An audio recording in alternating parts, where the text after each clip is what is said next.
I'm here with Elizabeth Heron, who is CEO of OrangeDoor, now an Unbridled agency. Obviously, you've just announced your merger with Unbridled in the US. Congratulations. Thank you. I know you've been exploring M&A opportunities. Can you tell us a bit more about this deal and what was the spark that made you think this is the right one?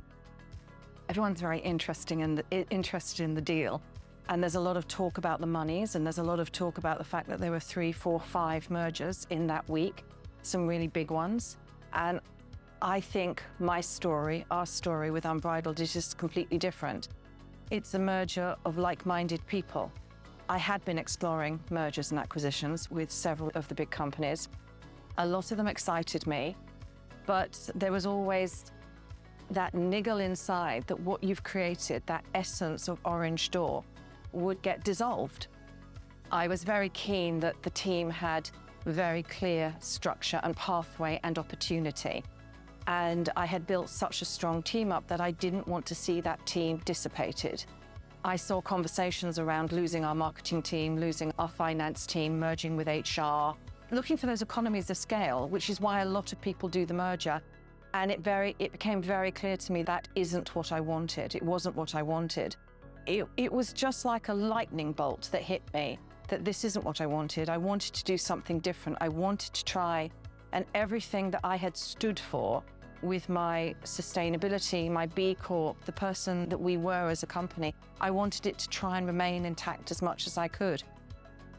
And meeting Stan Bullis for the first time, it was simply a no-brainer. I met him over Zoom. And I got off the phone and I said with Andrew, we stop all the other conversations. This is where I want to go.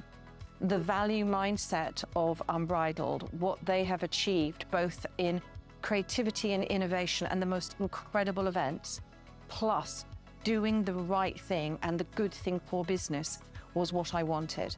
And I knew straight away that's what I was happy to sign up for. So what does this merger allow you to achieve that maybe you couldn't have achieved alone? And where do you see the combined OrangeDoor and Unbridled offering sitting in the global market?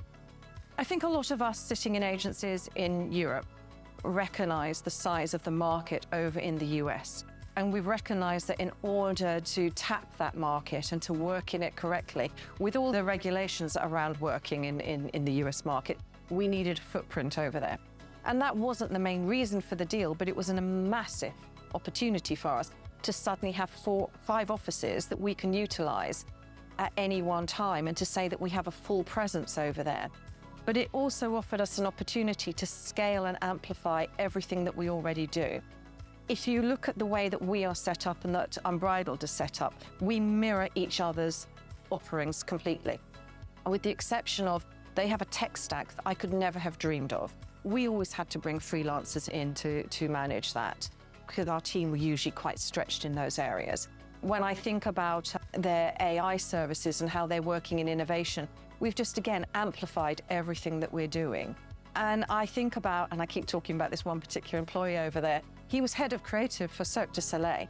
I can now pick up the phone to someone that was really at the heart of very extraordinary showbiz, and he can work with us on our programs. When a client says to us, wow me on our opening show, and that's extraordinary. We don't have to pay for that. Yeah. It's part and parcel of what we're doing. And the huge thing for us as an SME was that we didn't have full learning and development for our team. And it was always a really big issue for me, Susie, of how do we bring those people on? Because they all want career development as well. And now we have a whole department that has the most extraordinary resources available to it that we now plug into. And my team are already benefiting from that learning and development. Myself and our SLT are all undergoing leadership training in-house, and it's fabulous. We've never had that opportunity before.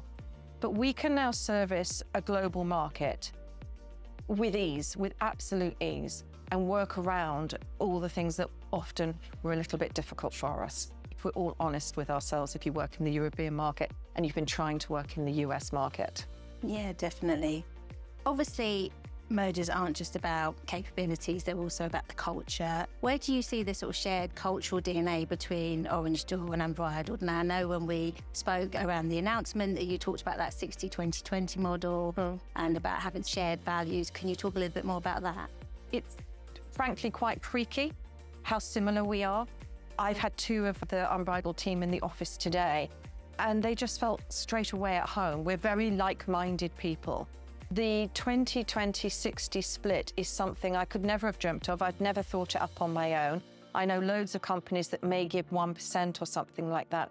So when Stan explained the 20-20 split to me, around 60% of that money goes back into the partners, back into the people of the business.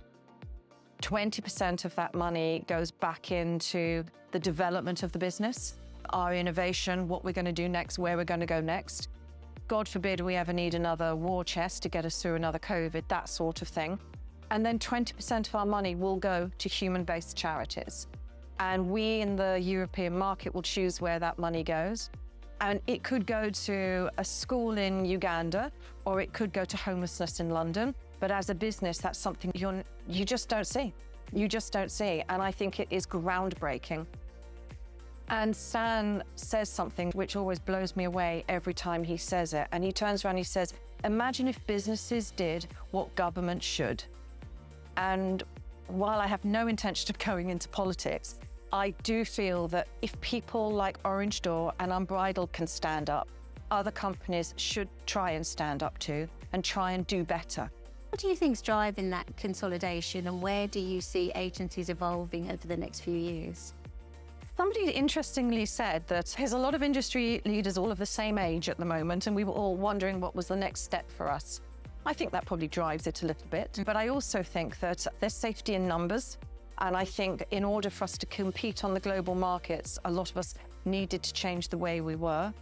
It is a very tough world leading an agency. It really genuinely is. So to put those groups of people around you to help and to do that, we've already learned things that we didn't know. We've got offerings within the company where we've taken this huge learning already and been able to do more than we thought we could do. So to have things like that around you enables you to be so much better. And I think that's what a lot of the people are looking for. So if it's not the 30 mortgages, what keeps you awake at night at the moment? Do you know, I was asked this question today by somebody else, and it's a really weird thing. It's the fact that I won't pull back. It's everyone else's expectation about a woman of my age should be giving up, my friends. But I think what I'm most concerned about at the moment is taking some time and actually enjoying the fruits of my labor and not throwing myself into it.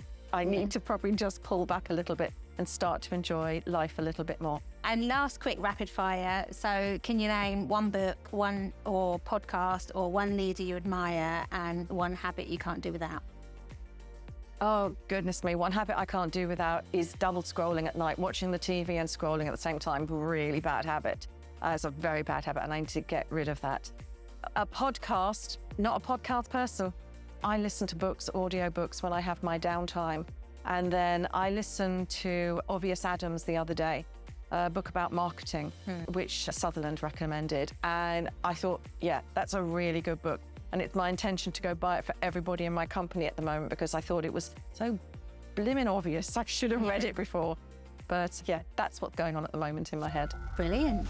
Thank you so much. Pleasure, It's been Susie, great to talk always. to you. Thank you. Thank